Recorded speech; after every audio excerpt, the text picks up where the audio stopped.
Hey there. So tonight, my friend Rachel and I are Hi. we're going to check out Baeltane Brewing Company, the Frog That Ate the World, double IPA. And so it's 8.5% alcohol by volume, filled and sealed from the brewery. So I'm excited about this. I met the guys at Hopsy the other day, and and this was either they said the best beer that they have or the most popular beer that they had, or some combination of those. I totally dropped that on my phone, or some combination of those two things. Um, it's better than yesterday. I made such a big mess. I had to make a whole new video. It was awful. But anyway, take two.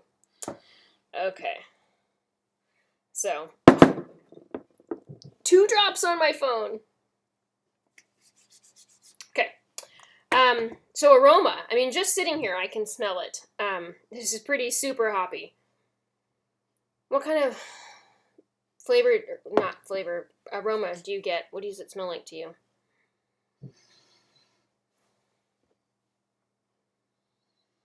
I can't even smell it.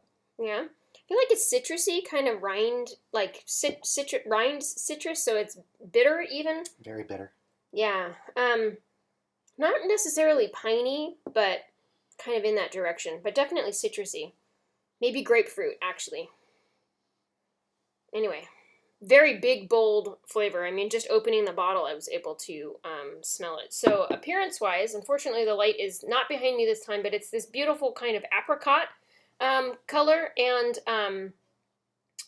it looks like it's an unfiltered beer because it's actually pretty cloudy. Mm-hmm. It did pour with a nice head. Looks like it's going to stick around, and I'm curious, and maybe if you remember to remind me, let's see if it has lacing when we drink it down. What is lacing? Lacing is when it leaves like it's kind of like legs in a like wine the glass. spider webs? Yeah, Okay. exactly. Yeah. All right, ready? You already sipped, as you Cheers. know. Cheers.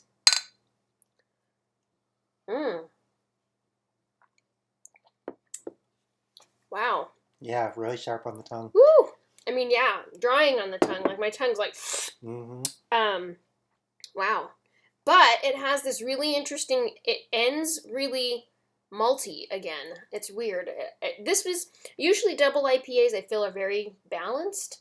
Not balanced. I mean, it's always in the more hoppy, but it has enough malt to back it up. And this is malty, but you really don't get to enjoy it because your tongue is drying up. Definitely a little bitter all the way through on the end, but not unpleasant. Yeah. Do you breathe out bitterness? It feels bitter even talking afterward. Yeah. Kind of feel it up in my nose a little bit. Super. Wow. Did one eye close? And so this is pretty bitter. But after like a couple drinks now, it feels almost juicy, which is weird since it was so drying up front. Or maybe I'm drooling to compensate for the drying. Or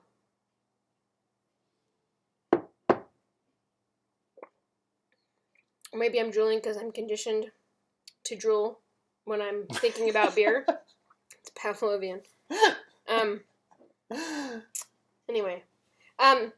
Very interesting beer. Super grapefruity. Mm-hmm. You know, very bitter, lingering bitterness. There you go. Grapefruit. Yeah. But good. It has this great kind of maltiness. Sugar. Yeah, without sugar, totally. What's that drink that they make with vodka and Greyhound. This is like a beer version of a Greyhound.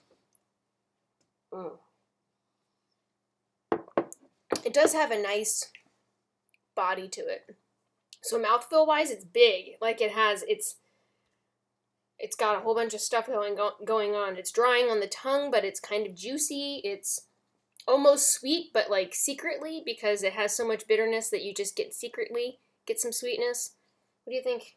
It's good. I don't think I could drink a pint of it, though. Yeah. It's pretty harsh. I don't want to say harsh, because harsh has a negative connotation. It's intense. Yeah. Intense. It's not bad. Yeah. I'm curious to know what happens like after a couple 20 minutes or so as it warms up, if it's going to get more intense or open up. So maybe we'll get more maltiness to counteract. I don't know. I think I would try it warmer, but I don't think I would want to drink it warmer. Right. We'll find out. Stay tuned. You won't ever find out unless I remember to make notes on it later. So maybe, maybe not.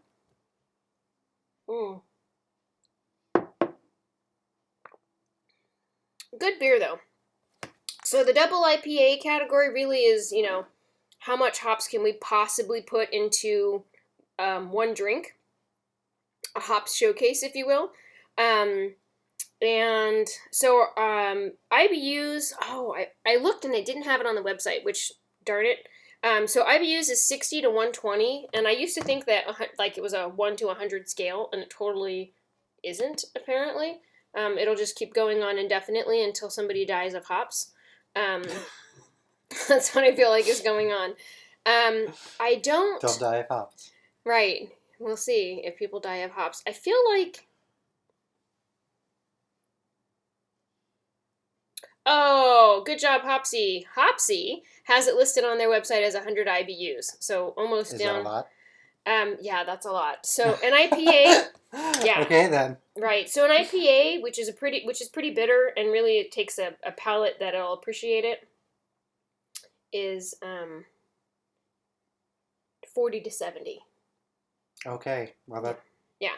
So, you know, it's like they put extra hops in when they're boiling. They put extra dry hop. They put hops in when it's fermenting. They you know, wave magic hop wands over it to get as much hops in there as possible. And that's why it's so intensely bitter.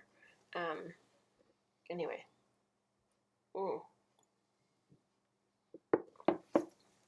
But good. I kind of, actually, that drink was different than the rest were.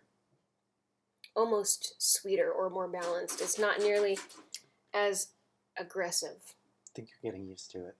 Could be. I've just burned all I'm my... not big on the hoppiness, I've but... burned all my hops taste buds off at this point. I think so. Anyway, so that is the frog that ate the world. I really am curious what that means. What does that mean? But the website really doesn't give us insight into these things. Maybe they were where we were earlier tonight. Maybe. Classic West Coast style. Lots of hops, not much malt. Kind of danky. I think that's the summary. Anyway, so there it is. 8.5% alcohol and 100 IBUs with some face-drying bitterness. But definitely an adventure to drink. So if you can get your hands on it, I recommend trying it. If you're an IPA face-punching IPA lover, this beer is for you. All right. If you've tried it, share with me down below. Let other people know where you found it so they can find it and try it themselves. I got it from Hopsy, so it was delivered to work to me yesterday. Amazing. And thank you for watching. Have a good night. Oops.